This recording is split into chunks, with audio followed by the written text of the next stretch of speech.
Okay, welcome everyone. Today's topic is financial guide on tripling your income and net worth during this global crisis. So I would like to start with a quick overview of what we've seen. I would like to share this one slide to quickly summarize what's happening and what's about to happen in the upcoming months. Okay, so let me bring this up and share my screen with all of you.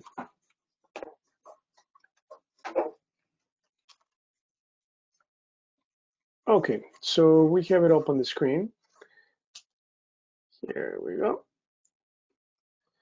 Okay, so what has happened in the last 12 months? We're towards the end of 2022. This is what's happening, right? So we have high inflation. It's about 8%. 8%.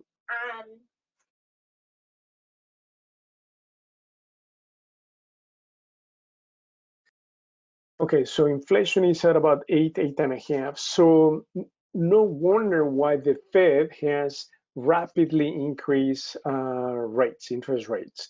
So the objective of the government is to bring down inflation. So the objective is to have the inflation at 2%.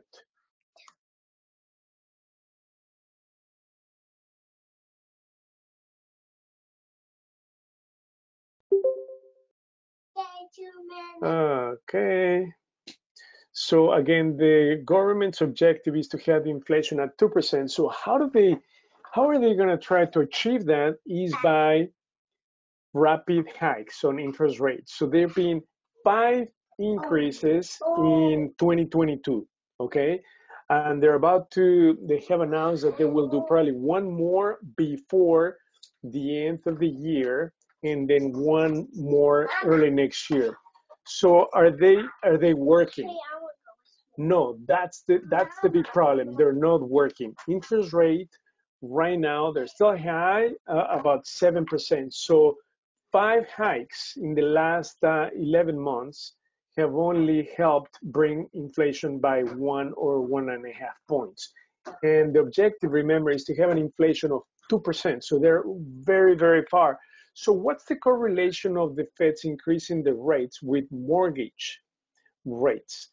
We've seen a direct correlation of hikes in Fed rate with the mortgage rate.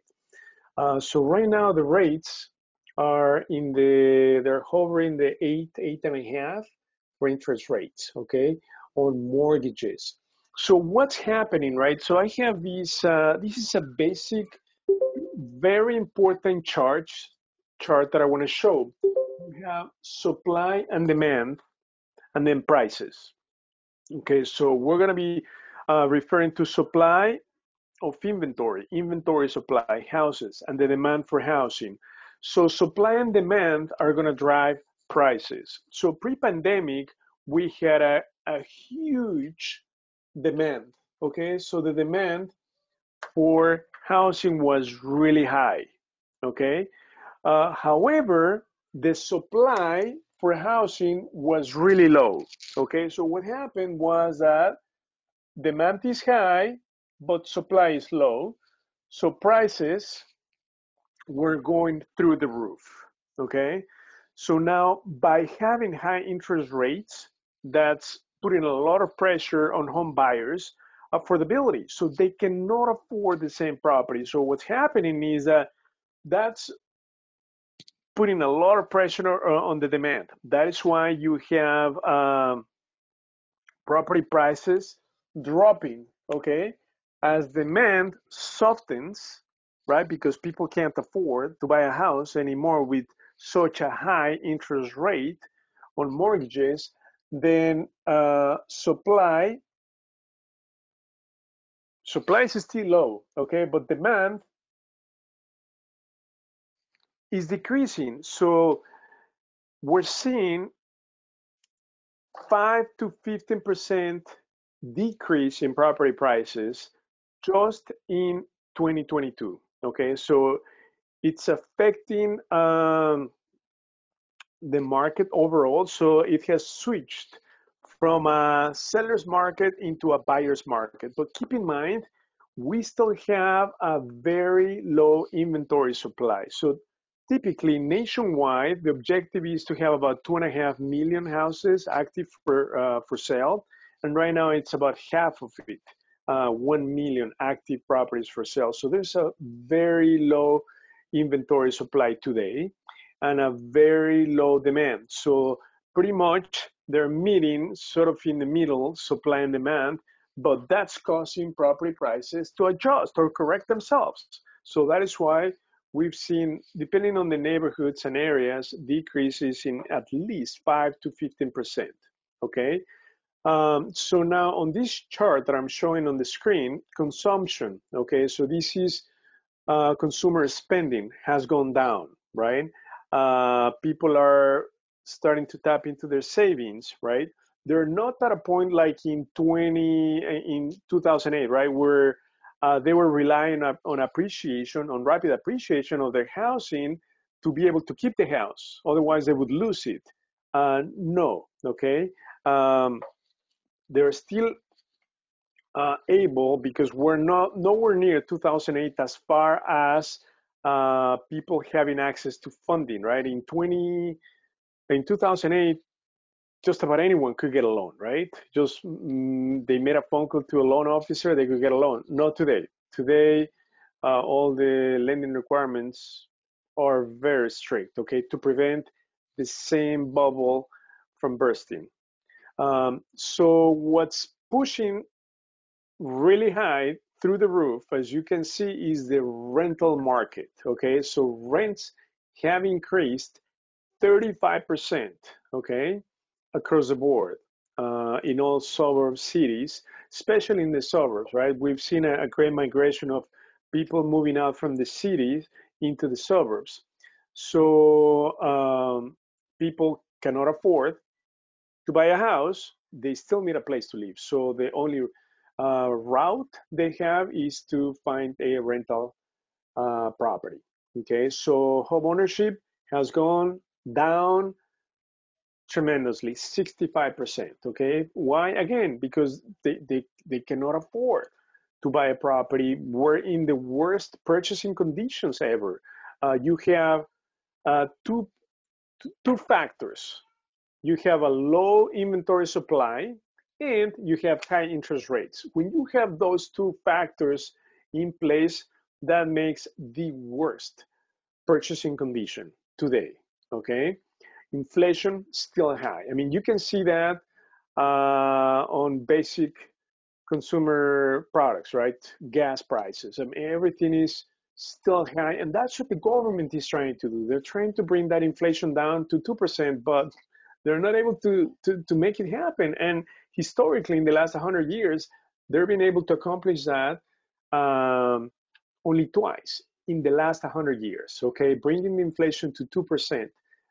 So therefore, our prediction is that the Fed is going to continue increasing rates. Okay, that's gonna cause mortgage rates to continue to go up. Right now, we're hovering about 8.5. It could hit 9, 10%. Okay, so again, purchasing conditions are very harsh today. Therefore, real estate prices are going down, supply and demand, right? And then listings. Some people that still need to sell, so we're seeing an increase in listings, but it doesn't mean that sales are up, okay? We're just seeing listings increase. And again, why do people sell? It's more of a life change, okay, situation. Either moving to better school districts, getting married, maybe getting divorced, moving closer to family members. So those are the basic reasons where people put their properties for sale, not primarily for economic reasons, okay? But again, right now, we're seeing a slowdown in new development, new construction, okay? So that's not helping fueling the inventory supply of properties, okay? Because construction companies are not, and the way we measure that, or economists realize the trend is by the number of permits pulled. So every time that construction companies are building new homes, they're pulling permits, right, with the villages. So that has dropped about 20 to 25% in the last 6 months, okay, new construction. So that's a sign of um, crisis, okay, in the real estate market. And then the most concerning metric out of all the ones that we just talked about is unemployment. Right now, it is at 3.7, which is pretty high. Pre-pandemic, we used to be around 2%, so it was fairly low. So again, when unemployment starts to go up, that's not a good sign, right? Because then what's going to happen next? When you lose, where people lose jobs, then consumers stop spending. When consumption stops, things start to collapse, right? It's a combination of high interest rates, high unemployment, right? Worst and low inventory supply, worse conditions, okay, for households and overall for the real estate market. So now, what's going to happen in 2023? So the market conditions are going to be similar or worse than today, meaning the Fed is going to continue to hike those rates, which will affect mortgage rates. Okay, so we're going to see still an increase in mortgage rates. So we're not going to be hovering 7.5, 8.5. It's going to go higher in 2023. Inventory supply, it's going to still be low. Property prices will continue to drop. So we'll experience a 10 to 20% property price drop in 2023. And again, the only factor that we're about to see is unemployment, right? So continuing to drop, trying to correct inflation could backfire on unemployment, right? So that's something that we as investors need to be aware of, and this is not going to get any better until 2024. Okay, so the predictions are that in 2024 we're going to see an increase in inventory supply. Property prices by then will not experience the same correction level of 5 to 20% drop. So 2024 it's looking better, right? Where interest rates are gonna drop, but they're gonna be somewhere in the 6, in the 7. So they're not gonna go where they used to be about a year ago. Okay, so expect to see rates in 6 and up. Okay, so as an investor, as a real estate investor, what is it that you need to do, right, to position yourself for success in 2023? Okay, so what you need to do, as the charts show, stats show, the rental market is going to be extremely strong. Okay, so trying to do flips, it's going to be extremely challenging. Okay, so we highly recommend to stick to rentals for now. And again, since we're experiencing declining values, you really need to buy a property at a great price, right? So you need to stick to the formulas, to the numbers, where you take the after repair value and multiply the ARV times 70% minus the rehab, okay? And again, rehabs are, for a 3-bedroom, 2-bath, are hitting 50, 60,000, okay? So we're trying to focus on light rehabs, not medium rehabs, light rehabs, which means that good rehabs are sort of like out of the question at this point, right? Because it's just too risky. You've got to minimize risk. Good rehab means that you're touching every single system and you're hitting about 75,000, okay, and up per unit.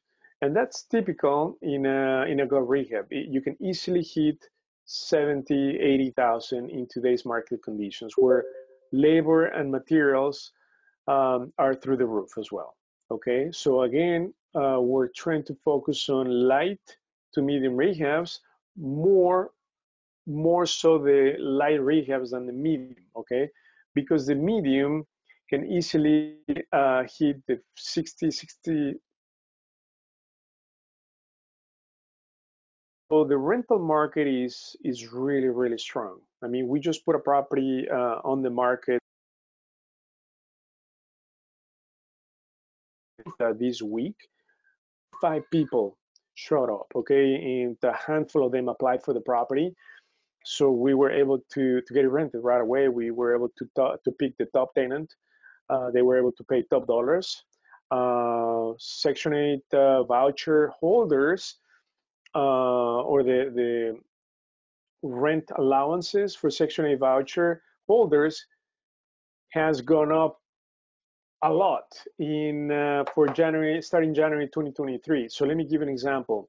A 3-bedroom voucher today in Dalton pays $2,050. By January 1st, is going to pay the same voucher. Now we'll be able to pay $22.22, so $2,222. So it's a 200 or 10% increase in the voucher for 2023.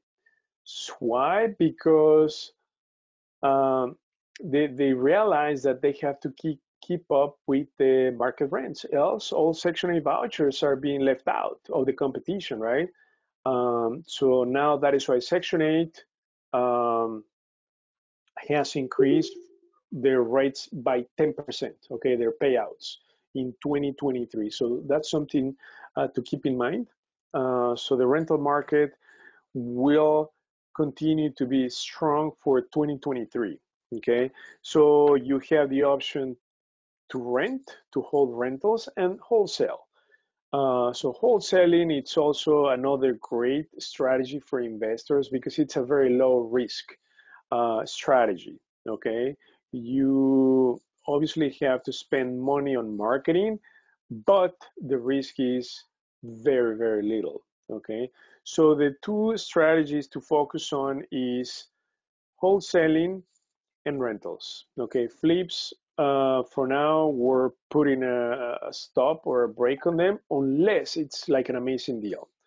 Okay, but other than that, the rental market has become extremely attractive. We've seen now positive cash flow of 500, up to the highest we have is about close to 900, 950 per door, because of the high rental rates in most of the suburbs and city. Okay, it has hit the highest ever. So like a 2-bedroom, 3-bedroom is it's averaging 1,800 a month. Okay, so it's been never this high, never been this high. So we've got to take advantage of this strong rental market by holding rentals. Okay. So in a nutshell, this is what we need to do and how to prepare. You've got to network, okay? You've got to build great relationships with like-minded investors and try to accumulate rentals. Again, you've got to stick to the right numbers, okay?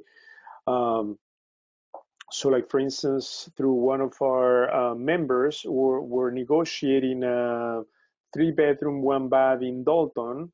ARV is about 150, so we need to buy it for anywhere between 60 to 70.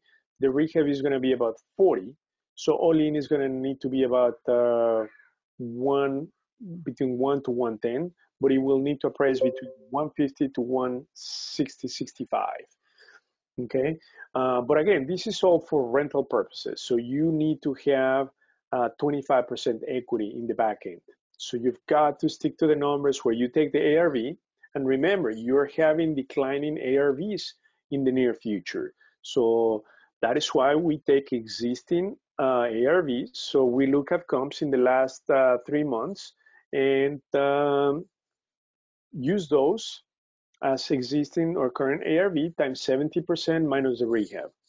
Um, so the rehab, we now are taking the square footage as a rule of thumb times 35 dollars a square foot. So if the property is, let's say, 1,500 square feet, multiply that times 35. So the rehab is going to hit about 55,000. Okay, a medium rehab. Okay, so again, go rehabs, too risky in today's market condition. So this is what we're seeing today and how we are adjusting to this market. Um, you've got to also stash cash, save, okay? When the right opportunity comes, you've got to have reserves, either to do a JV, a partnership with another investor and jump on a great deal, or to have down payment for a purchase, right? So we're looking at 10 to 15% down right now in today's lenders' requirements for a fix and flip loan. Okay, 10 to 15% down. So therefore, reserves are critical. If you do not have the reserves, obviously you've got to do a joint venture with another investor who does have the reserves.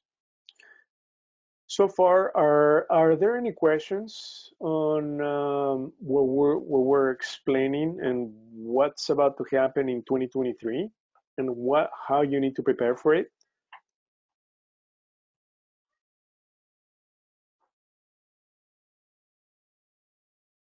What are you experiencing today? What is it that you're struggling with, and what are you foreseeing in 2023? What's your take on this current situation, and what are you doing today to prepare for 2023? Who wants to jump in? Reach.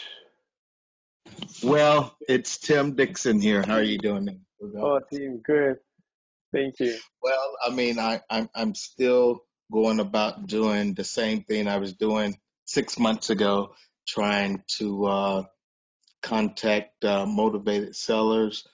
I done another mailing list, which it wasn't as big as the other one. It was only about 50 pieces because it's like I'm really getting discouraged because I can't find that right buyer. I'm sorry, the right seller to sell. I'm still working with the realtor broker from the group looking at properties. And I haven't given up yet, and I'm not going to give up because I spend too much money in this business.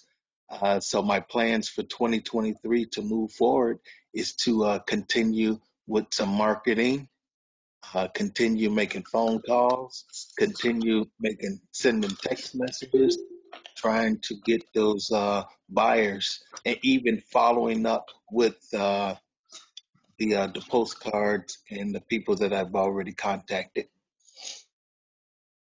That's great, team. And you know, remember the success rate on marketing. You know, for to wholesale properties is the consistency, right? You've got to do it consistently, right? So that's the key. That's the key on it. So this is where the success comes into the picture: consistency. Mm-hmm. Uh, so again, never give up. As they say, you never know how far you're from success. So that's going to be very critical. Do it consistently, okay? Because wholesaling is also one of the best strategies today, um, along with holding rentals. Okay, but wholesaling for sure is going to be a critical exit strategy for many real estate investors in today's market condition. And in fact, we're closely working with Russell on developing a new platform, right, for wholesaling Mm-hmm. that we're going to be deploying to you guys in the next couple of weeks, okay? Because that's going to be a critical exit strategy to engage in wholesaling. So yeah, thank you for sharing, team. And yeah, just continue doing it consistently. And you can do it consistently to the same list, right? Um, because you need equity, you need motivation, right? Those are the two components for finding the right seller, and you need to do it consistently. Right now, today, they might be a cold lead, but tomorrow they may become warm, right? You need to, you never know, they may need to sell the property due to life-changing circumstances. Right. Thank you. Thank you, team, for sharing. Anybody else? Hey, Hugo, long time. Hey, Rach, how are you? Well. Just like a lot of people, just laying low. It's a big shift in the market. I agree with you that the rentals are king. And then this is kind of a good regrouping period, to kind of circle the wagons, get your debt down, and get your taxes ready for next year, and get your mailers lined up, because this is as the market slows, opportunities are going to come. Just got to keep staying at it. Exactly. I totally agree with you. So there's going to be great opportunities for those who persist, and they do marketing consistently, because they're going to be motivated sellers that eventually will have to sell through either financial or emotional reasons. Um, so yeah, no, that's a great exit strategy to engage in wholesaling. Um, So, are there any other points or suggestions that you've seen, you've heard that you would like to share with the group?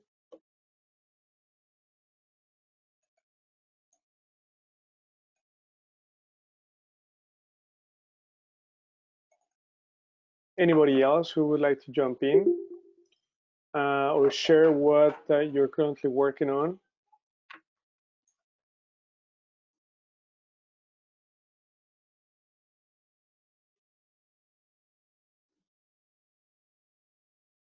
David, how are you doing? Because I know you do a lot of marketing and you engage in wholesaling. How is it Hey, going for you? oh, it's going well, Hugo. How are you, sir? Very good, thank you. Yeah, when I saw the invite, I got excited. We haven't had a meeting in a while, and I like to, when we get together and share different things. But things are going well for me. I have not been marketing like I wanted to. We finally finished up this project in Lansing. Look like we're gonna be done in a couple of weeks now, since we got a new contractor. Other than that, I sent a list to support. I pulled some names and numbers of free foreclosures from PropStream and just trying to get some skip tracing done. Other than Okay, that, I mean, not much action. Just been just kind of regrouping. But I'll be putting money in that one property. It really hit my marketing budget. So great. Yeah, that's good to hear that the Lansing project is getting completed. That's awesome. yeah, finally we're getting there. So it's been a long project. I mean, I've definitely can write a book about the experiences we had, especially with the contractors. So good learning experience, though. Yeah, obviously, working with contractors is one of the biggest challenges of investors. Yeah. Sure. All right. But it's good to hear you, boys. By the way, on another note, are we still having inner circle meetings, or what's going on Yes, with that? yes, it's gonna be today at 7:30. Oh, okay, great. Yeah. So at 7:30, we're gonna go into more details as to how we're changing strategies on every single strategy, from identifying markets, analyzing deals, making offers, getting funding, uh, and then if we're going to take the wholesaling route, or if we decide to buy and hold. Flips right now are sort of on hold because it's really challenging. We have two right now for sale on the contract, But again, I mean, it's been challenging, right? Some buyers not getting qualified last minute, um, and then we have buyers now requesting a lot of credits, repairs, and so forth. So it's just a very challenging market. And then appraisers pushing back on values, right? So it's just really challenging. Sometimes it just doesn't make sense to sell. It just makes more sense to buy and hold. Hugo, how are you handling your comps? Are you going 6 months out, 3 months out? Six Three, months ago was a different market. three. So So three? exactly. Okay, Yeah, gotcha. we're monitoring the market, in fact, on a weekly basis. Once we put a property for sale, we monitor the market weekly. We want to see what's getting contingent or on the contract, what's getting sold, what's being added to the market, so that we can adjust accordingly. We want to be able to monitor the competition, and when we have showings, we call them and we want to get feedback to see if we can do anything about it to get it sold. So we're becoming extremely proactive on every single aspect of the business. How are your appraisers coming in? Your appraisals, are they are they looking at the last 3 months? Are they looking at 6 months? How are those looking? So appraisers look at the last 6 months, okay? Okay, Um, but again, right? So since property values are dropping, so are appraisals. So that's pushing back on pricing. So yeah, it's been a challenge for sure. But luckily, the properties that we sold were appraised at contract price. So they're not appraising higher than that or lower. They're appraising at contract price. right. How did your Verret property come out? Did you end up renting it out? Yes, we rented it out for close to 2,800. Wow, The cash flow great. is about 400. Yep. Okay, oh, that's great. Yeah. So again, that was that was not meant for a rental, but we ended up. It was supposed to be a flip, but we ended up keeping it because of the market conditions, and it was not the only one. Few more that we had in the pipeline to sell couldn't be sold. Yeah, And the minute we put them on the market for rent, boom, we got bombarded with applicants, which is a well, good that's a thing. good problem to have.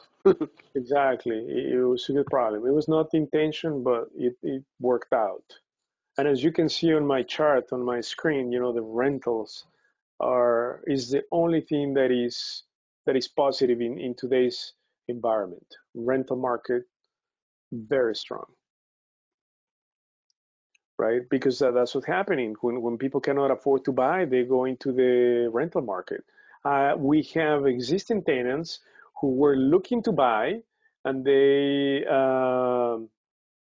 just couldn't buy. Why? Because they were outbidded not too long ago, pre-pandemic, right? Prices were crazy, so they couldn't buy, even though they had great credit. So we still have them as tenants. And now they say, Hugo, now I cannot afford to buy a house because of the interest rates.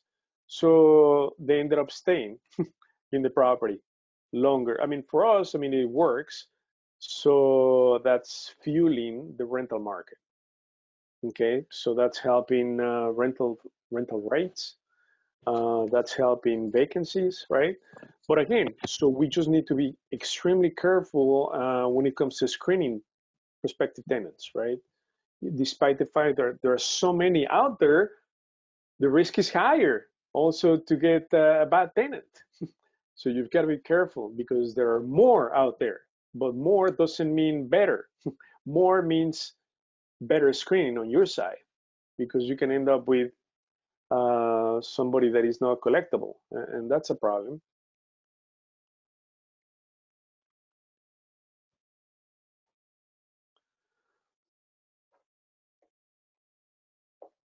Are there any other questions, comments?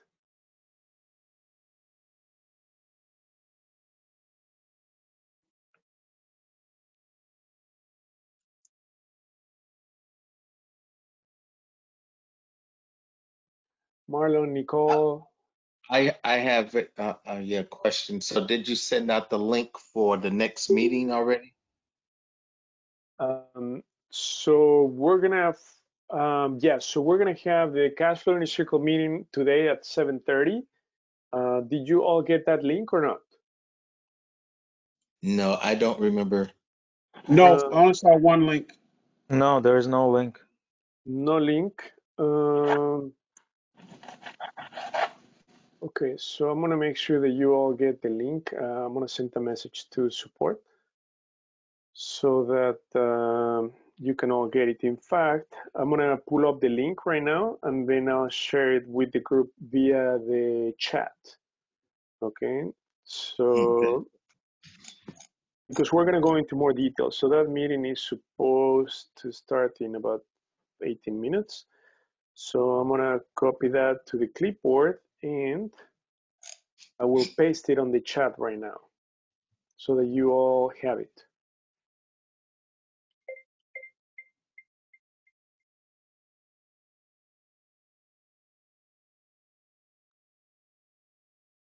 Okay, I just pasted the link.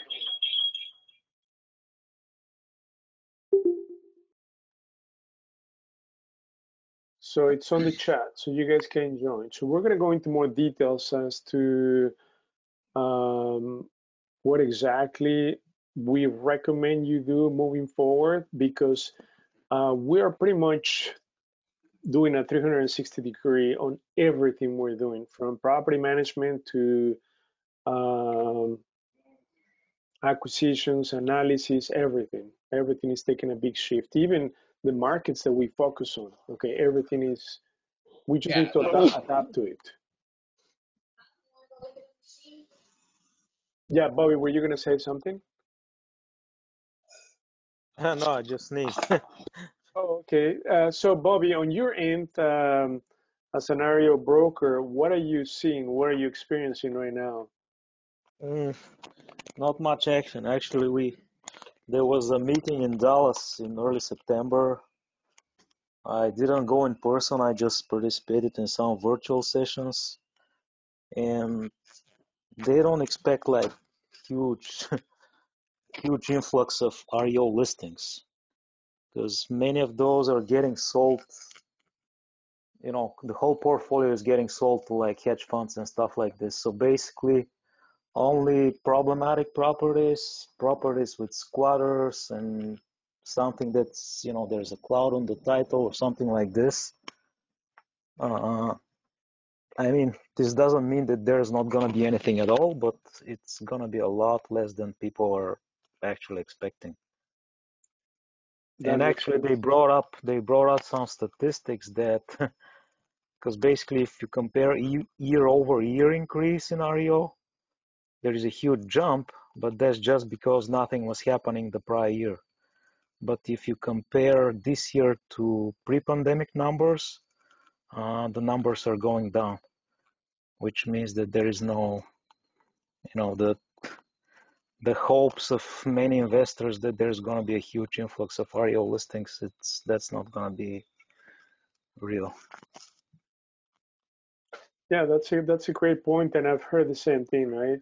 Even if you go to all the auction platforms right now, there's like just a handful of properties, which is, you know, they don't even get to the auctions like Zoom, auction.com, Hubzu. There's absolutely nothing, like 10, 12 properties in Illinois. That's nothing. That's nothing. I agree, and you know, we have our contact Jacob, right? We've spoken with him, and you know, the inventory from Shadow, it's just like nothing. It's so low, and the properties don't make sense, and they're too expensive. Um, And not only so that, but in 2008, when everything happened, you know, not too many institutional investors were in the single family residential rentals game. And now you have like a handful of huge companies like, you know, Invitation Homes and Blackstone and all these like big players. They're like, they can buy portfolios that, you know, if you have like a roll of 100 properties and 20 of them are losing or they're not even a good fit, they're going to buy those because the other 80 are making it up. So basically, it's a it's a little different than before. Absolutely. Then I I read don't know an if you guys article. heard about Finance of America, one of the big lenders for Yeah, investment properties. yeah. They're shutting down their origination business, Okay, and yes. 70% of the company is now owned by Blackstone.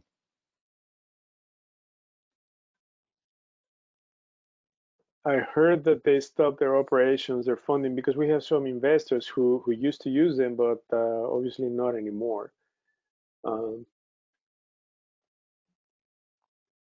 so yeah, many banks, right? They just don't want new business. They're working existing customers. So yeah, the lending business, it's very strict right now. I mean, they're changing left and right. We're seeing a lot of ARM products, right, due to this volatile market condition. So yeah, so we're gonna talk about that, right? What's happening in the funding arena in the market? What are the refinance Yeah, programs and looking actually, like? I have a listing. Actually, it's like an agent listing. Yeah, The buyer, who is a cash buyer, but they're using Kiavi. So yeah, Kiavi, so there was some problems with title. So Kiavi did an appraisal like 42 days ago, and now they had to do another appraisal because they said, 42 days is too long for us. So we're going to do a second appraisal, whoa. reevaluate the property, and then we'll decide if we're going to fund it.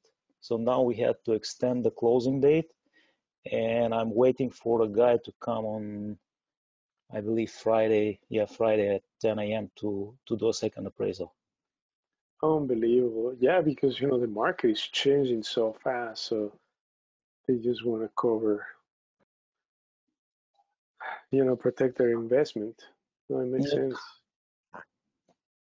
But yeah, absolutely. JP Morgan is investing 1 billion in single family homes. They're expecting to build about 2,500 single family homes. So this is, along what you were saying, um, companies that were never seen in the real estate arena, that were mostly or primarily in the lending, are getting into real estate. Um, so yeah, Mm-hmm. so that's going to affect the REO for sure.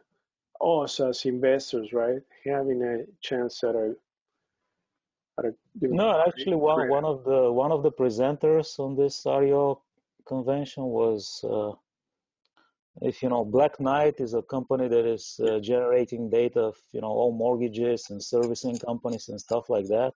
Right. So he even said that some of those big banks, because they established relationships with property preservation companies during the years, Yeah. so now they're using those very same people to go and, instead of preserve the properties, fix them up so they can list them as retail, uh, you know, for the banks, for the servicers. Yeah. Yeah. So That's not going to help to increase the inventory supply, or recycle those pre-foreclosures onto the market, because we'll never see many of them. mhm. Yeah, obviously that doesn't help.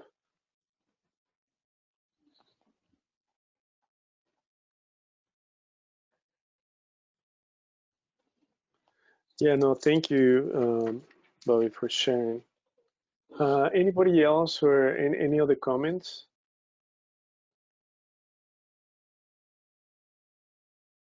I would like to say one thing again. What you were just talking about with the chase, I was reading the entire article, and I believe they're only going to start in the southeast with that $1 billion purchase of property. So in Atlanta, in the Carolinas, and in Florida. So I don't think it's going to hit our market just yet, but they are investing over $1 billion in purchasing about 2,500 homes. Yeah, that's amazing. I mean, incredible, right? Never heard of like a lending institution going to the real estate market so aggressively. Yeah, thank you, Tim, for sharing. Anybody else who wants to share perspectives or experiences?